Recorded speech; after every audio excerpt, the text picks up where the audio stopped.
y esta es la vida eterna, que te conozcan a ti, el único Dios verdadero, y a Jesucristo a quien has enviado. Bienvenidos a su programa, Teología para el Diario Vivir.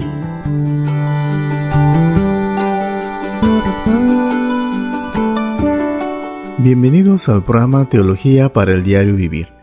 Estamos estudiando el libro de Joel. Hoy estaremos estudiando el capítulo 1. Hoy aprenderemos 5 verdades que nos enseña la palabra de Dios en este primer capítulo del libro de Joel. La primera verdad que nos habla este capítulo 1 de Joel es que Dios habló a su pueblo por medio de su palabra comunicada por su profeta. Joel 1:1 dice: Palabra de Jehová que vino a Joel, hijo de Petuel. En este primer versículo vemos inmediatamente que lo que oiremos y lo que se nos enseñará es la palabra de Jehová. Este es un mensaje que viene de Dios, inspirado y revelado por Él, diseñado para ser comunicado a Israel a través del profeta Joel. Este libro comienza con un enfoque en la palabra de Dios. El trabajo de un verdadero hombre de Dios es comunicar con precisión la verdad de la palabra de Dios. Y el mensaje que Joel iba a comunicar no era nada positivo. La palabra de Jehová vino no solo para comunicar información, sino como una palabra de poder, un agente para cumplir el propósito de Dios en tiempos difíciles. La palabra vino a Joel, pero no se detuvo allí. Era una palabra para la generación de Joel y para todas las generaciones, incluyendo la nuestra. La segunda verdad que encontramos en este capítulo 1 es que Dios ordena a los líderes y a su pueblo que escuchen y comuniquen su palabra. Joel 1, 2 y 3 dice: Oíd esto, ancianos, y escuchad, todos los moradores de la tierra. ¿Ha acontecido esto en vuestros días o en los días de vuestros padres? De esto contaréis a vuestros hijos y vuestros hijos a sus hijos y sus hijos a la otra generación. A medida que avanzamos en el libro de Joel, descubriremos que la palabra de Dios está dirigida a diferentes audiencias. Comienza con una orden para escuchar la palabra de Jehová. Este es un llamado de atención para que sus oyentes estén atentos a este mensaje. Joel comienza desafiando a los ancianos de Israel a escuchar esta instrucción. Este es el primero de varios grupos a los que se dirige Joel. Los ancianos eran hombres experimentados, que servían como líderes y asesores que estaban involucrados en liderar y guiar a Israel. Es lamentable que Joel tenga que desafiar a los ancianos a escuchar la palabra de Dios, porque naturalmente uno pensaría que sería natural para ellos que siempre estén meditando en la palabra del Señor, pero desafortunadamente eso no era el caso. Es triste, pero hoy en día no han cambiado las cosas. A muchos pastores en las iglesias de hoy no les importa la enseñanza seria de la palabra de Dios. Pero Joel desafió a los ancianos a escuchar la palabra de Jehová. Joel hace una pregunta retórica. ¿En toda la historia de Israel había sucedido antes algo semejante? Si bien Joel está hablando de una plaga de langostas literal en Judá como nunca antes se había visto, la descripción del profeta no es más que un leve anticipo o presagio de lo que vendría a Israel. Ellos no debían tomar esto simplemente como un desastre natural ordinario. Las invasiones de langostas eran bastante comunes en la antigüedad, pero aquí se habla de algo sin precedentes en la historia de Israel, por lo que debían sentarse y escuchar. Los ancianos podían recordar esos acontecimientos pasados y dar testimonio de la singularidad de los acontecimientos recientes. Luego Joel desafía a todo el pueblo a escucharlo. De hecho, Dios desafía a las siguientes generaciones de padres, abuelos y tatarabuelos a transmitir esas lecciones a sus hijos. No se trataba tanto de profundizar en los detalles sangrientos de las langostas, sino en la grandeza y el poder de nuestro Dios, que está en control de las hordas de langostas, que vienen como un castigo por la dureza de sus corazones. Esta invasión de insectos fue algo que el Señor no solo permitió, sino que la envió para traer a la gente de regreso al Señor, y el ministerio del profeta Joel fue dejar en claro a la gente su responsabilidad. Ellos debían reaccionar arrepintiéndose.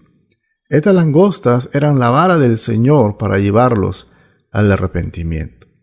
El pecado que no se confiesa rápidamente y del que no se arrepiente seguramente traerá la mano disciplinadora del Señor. Para los que son padres, el patrón en este pasaje es el patrón bíblico de cómo criar a los hijos en los caminos del Señor. Deuteronomio 4:9 dice: Por tanto, guárdate y guarda tu alma con diligencia, para que no te olvides de las cosas que tus hijos han visto, ni se aparten de tu corazón todos los días de tu vida.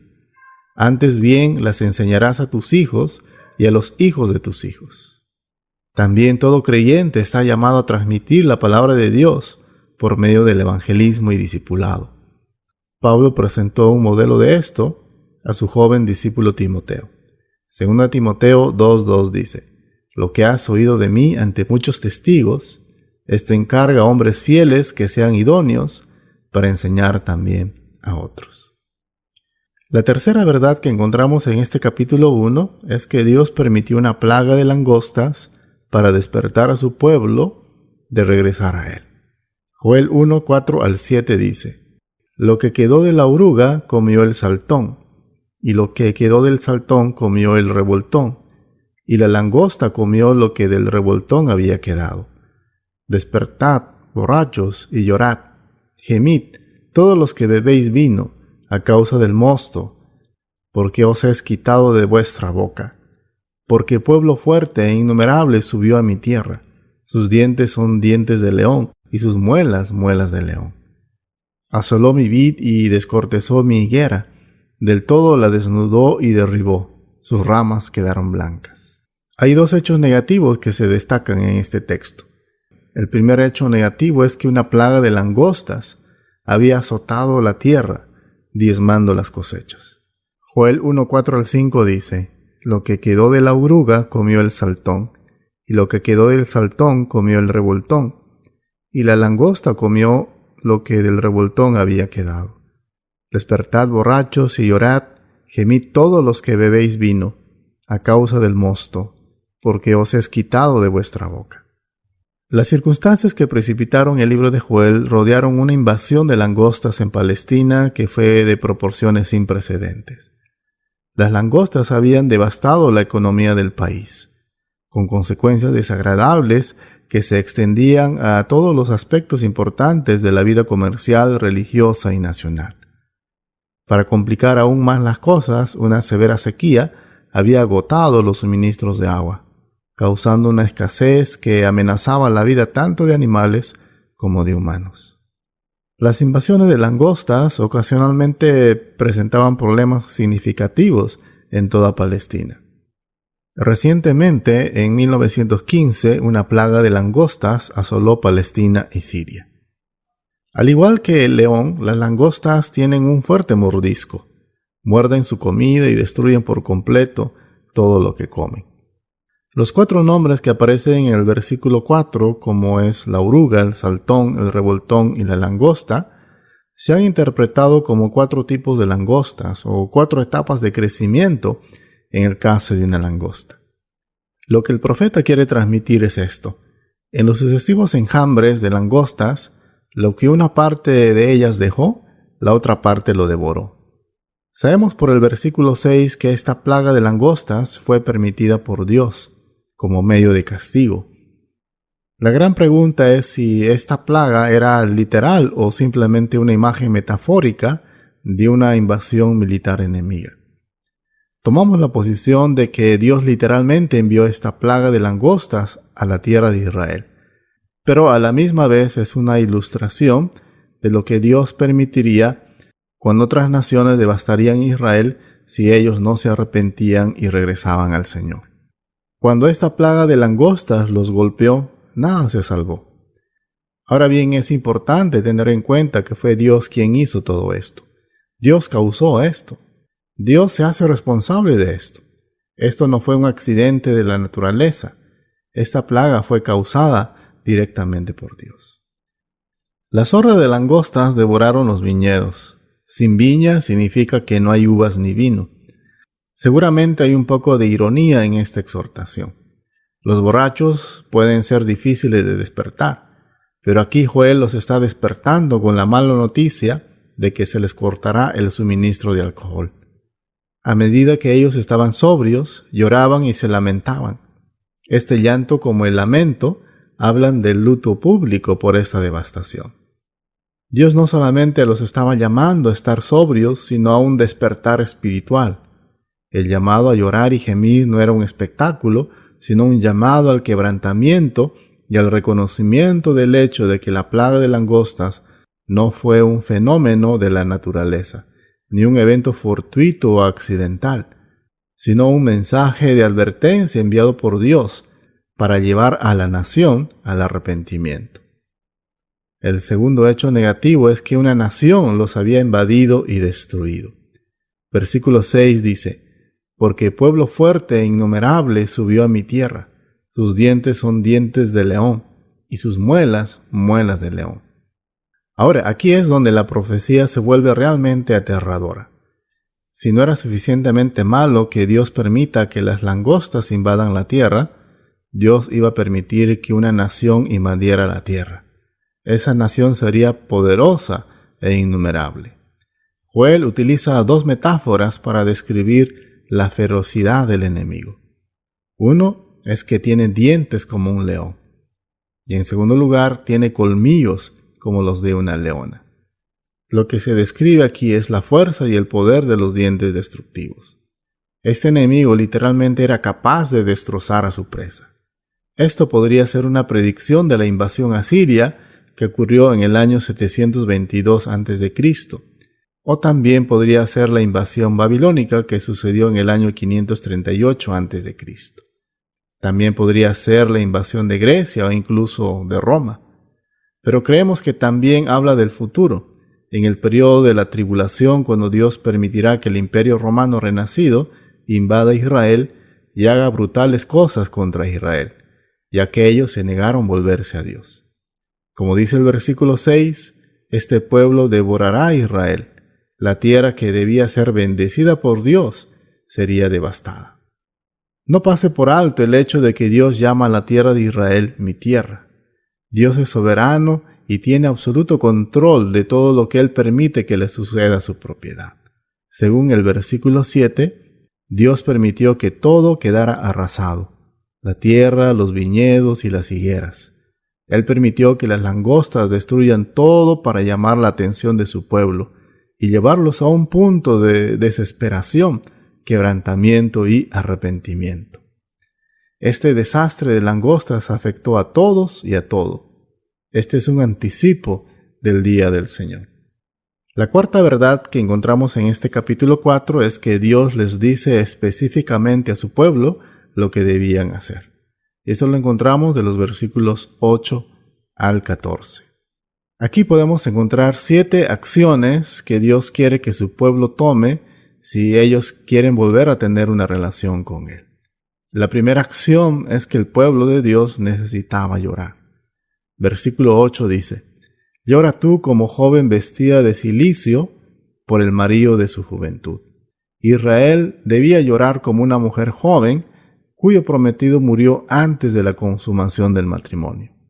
Esto describe a una joven virgen que estaba comprometida para casarse, pero antes del matrimonio su novio murió. Esto rompió el corazón de esta mujer y la hizo llorar.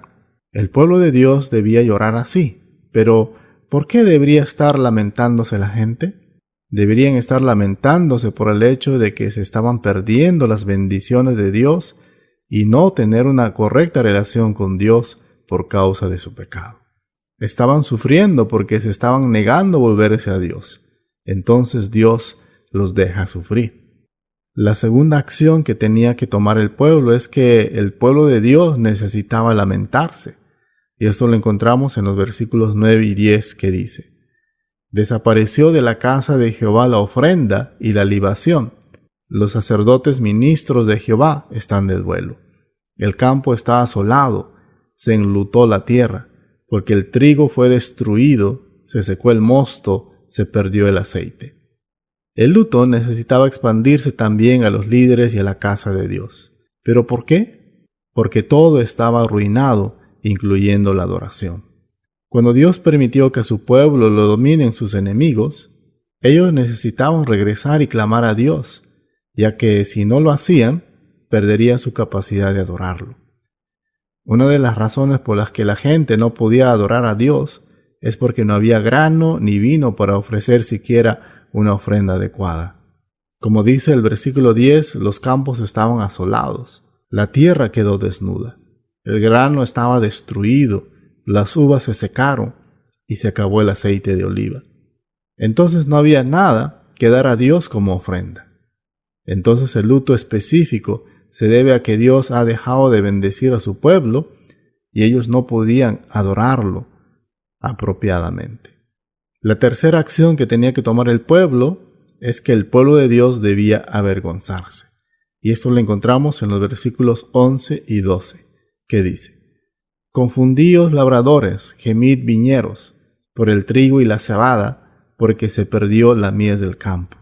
La vid está seca y pereció la higuera, el granado también, la palmera y el manzano. Todos los árboles del campo se secaron, por lo cual se extinguió el gozo de los hijos de los hombres. Los agricultores y propietarios de los viñedos, los productores de frutas y hortalizas, debían estar todos avergonzados. Tuvieron éxito por un tiempo, pero no buscaron obedecer a Dios, y como resultado lo perdieron todo. La gente debería avergonzarse de sí misma. La razón por la que todo esto sucedió es porque ellos habían pecado, razón por la cual Dios había cortado toda su productividad. La cuarta acción que debían tomar es que los líderes de la nación necesitaban lamentarse.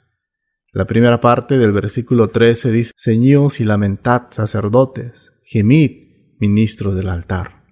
Ahora Joel se dirige a los sacerdotes y 2 veces mencionan los ministros. Joel les dice que tenían que lamentarse y gemir delante de Dios. Los sacerdotes debieron ser un ejemplo espiritual para la nación, pero hicieron todo lo contrario. Dios les había quitado la capacidad y el privilegio de ofrecer sacrificios que estaban destinados a simbolizar la devoción de su pueblo hacia Él. La lección es obvia. La verdadera religión es una religión activa que proviene del corazón. El mero ritualismo y la rutina, sin la genuina realidad espiritual que se evidencia en una lealtad demostrada a un Dios soberano, es inaceptable para Él. Que seamos aquellos que ponen nuestra fe en acción, en la verdadera devoción, tanto en la adoración como en el servicio. La quinta acción que debía tomar el pueblo es que los líderes de la nación necesitaban humillarse. La segunda parte del versículo 13 dice: Venid, dormid en silicio, ministros de mi Dios, porque quitada es de la casa de vuestro Dios la ofrenda y la libación. Pasar toda la noche vestido de silicio no solo es incómodo e inusual, sino que denota humildad. Ahora, normalmente no había actividades en el templo durante la noche.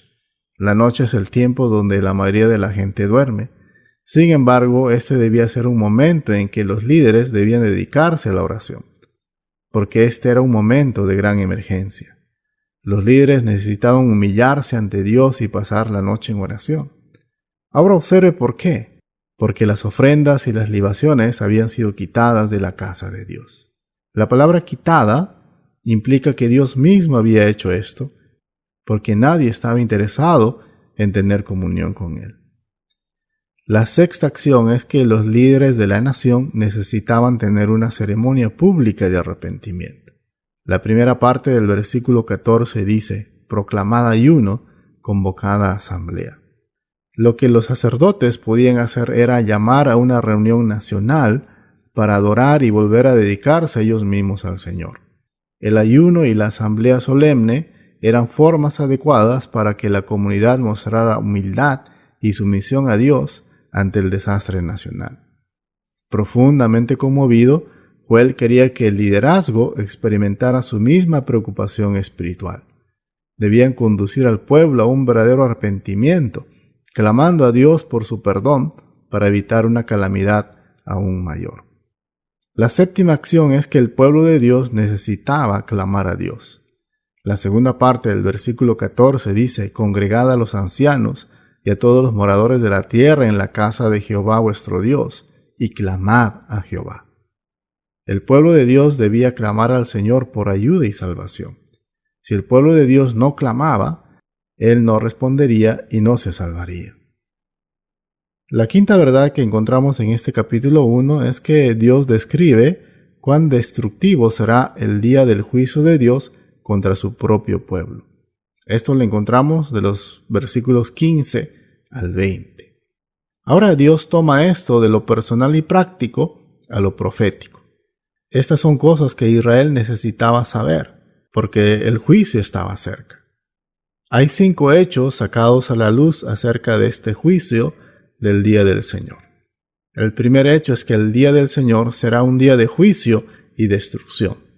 Versículo 15 dice: «Ay del día, porque cercano está el día de Jehová, y vendrá como destrucción por el Todopoderoso». La palabra ay es una expresión de pánico. El día del Señor será primero un tiempo terrible de destrucción, calamidad y tribulación, como nunca antes se ha visto. En Apocalipsis 9, versículo 1 al 12, se encuentra el juicio de la quinta trompeta. Ahí se presenta una invasión demoníaca tipo langosta, como nunca antes se ha visto en este mundo. El segundo hecho es que el día del Señor es un día de juicio que quita el gozo. Versículo 16 dice: «No fue arrebatado el alimento de delante de nuestros ojos, la alegría y el placer de la casa de nuestro Dios». El día del juicio del Señor presentará una pérdida completa de gozo. Cuando la gente se da cuenta de que Dios dejó de bendecirlos a causa de su pecado, se pierde todo gozo. El día del juicio del Señor no será un día feliz para nadie. El tercer hecho es que el día del Señor será un día de juicio que elimine la prosperidad. Versículos 17 y 18 dice: «El grano se pudrió debajo de los terrones, los graneros fueron asolados, los alfolíes destruidos, porque se secó el trigo. Como gimieron las bestias, cuán turbados anduvieron los hatos de los bueyes, porque no tuvieron pastos. También fueron asolados los rebaños de las ovejas». Este pasaje expresa la miseria que ha causado la plaga de langostas a las personas, plantas y animales. No había nada que no había sido afectado por la devastación. En el día del Señor se quitará todo alimento, sin semillas ni grano, ningún ganado ni oveja sobrevivirán. El cuarto hecho es que el día del Señor es un día de juicio de fuego. Versículo 9 dice: «A ti, oh Jehová, clamaré, porque fuego consumió los pastos del desierto, y llama abrazó todos los árboles del campo». El día del juicio del Señor presentará una quema de la tierra con fuego. El fuego se usa una y otra vez como medio de juicio divino. Dios volverá a enviar fuego del cielo durante la gran tribulación. Esto lo encontramos en Apocalipsis 8:7 y capítulo 9, versículo 18. Y el quinto hecho es que el día del Señor será un día de juicio contra el agua. Versículo 20 dice: «Las bestias del campo bramarán también a ti, porque se secaron los arroyos de las aguas, y fuego consumió las praderas del desierto». El sufrimiento en ese día no perdona a nadie. La idea es que las bestias anhelan el agua que Dios les proporciona. Los animales que braman por Jehová dan un buen ejemplo para que la gente haga lo mismo.